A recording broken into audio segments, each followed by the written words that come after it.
Guys চলে এসেছি আজ আরও একটা ভিডিও নিয়ে। তো আজকের এই ভিডিওতে আমরা আলোচনা করে নেব Mohun Bagan super giant versus Jamshedpur এফসির ম্যাচের সেকেন্ড সেমিফাইনালে কীরকম প্লেইং ইলেভেন নিয়ে নামতে পারে মোহনবাগান। তো সেটা নিয়ে আমরা আলোচনা করে নেব।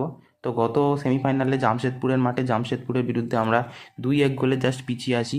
তো এটা এমন কোনো বড় ব্যবধান নয়। তো আগামী দিন 7ই এপ্রিল সন্ধ্যে 7:30টায় সল্টলেক স্টেডিয়ামে মোহনবাগান আর জামশেদপুরের সেকেন্ড সেমিফাইনাল হতে চলছে। তো সেখানে আমরা একটা বড় ব্যবধানে ম্যাচ জিতে আমরা ফাইনালে উঠবো। তো এই ম্যাচে মোহনবাগান কীরকম প্লেইং ইলেভেন নিয়ে নামতে পারে, তো সেটা নিয়ে আমরা আলোচনা করে নেব। তো গোলকিপারে অবশ্যই বিশাল কাইত থাকবে, আর ডিফেন্সে থাকবে হচ্ছে লেফট ব্যাকে শুভাশিস বোস, রাইট ব্যাকে আশিস রায়, আর সেন্টার ব্যাকে রদ্রিগেজ আর টম আলডেট থাকছে। এছাড়া মিডফিল্ডে সামলাবে অবশ্যই অনিরুদ্ধ থাপা আর দীপক টাংরি। আর লেফটে তো থাকবে লিস্টন কোলাসো, আর রাইটে থাকবে সাহাল আব্দুল সামাদ। বাট সাহাল আব্দুল সামাদ তো আগের দিন রাইটে খেলিয়েছিল, but Sahal Abdul Samad normally attacking মিডফিল্ডেই খেলে। আর স্ট্রাইকারে থাকবে জেসন কামিন্স এবং জেমি ম্যাকলারেন, দুজনেও শুরু করতে পারে বা গ্রেগ স্টুয়ার্টকে দিয়েও শুরু করাতে পারে। এছাড়া ডিমি প্যাট্রাটোসও থাকতে পারে।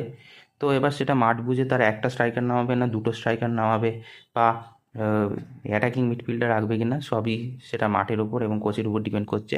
বাট এরকমই এই প্লেয়ারগুলোকে নিয়েই প্লেইং ইলেভেন তৈরি হবে। তো এরকমই ওভারঅল একটা প্লেইং ইলেভেন নিয়ে আমরা সেকেন্ড সেমিফাইনালে মোহনবাগানের জামশেদপুরের ম্যাচ দেখতে চলেছি। তো এটাই ছিল ভিডিও। এরকম আরও আপডেট পাওয়ার জন্য অবশ্যই চ্যানেলটাকে সাবস্ক্রাইব করে বেল আইকন অল করে রাখো।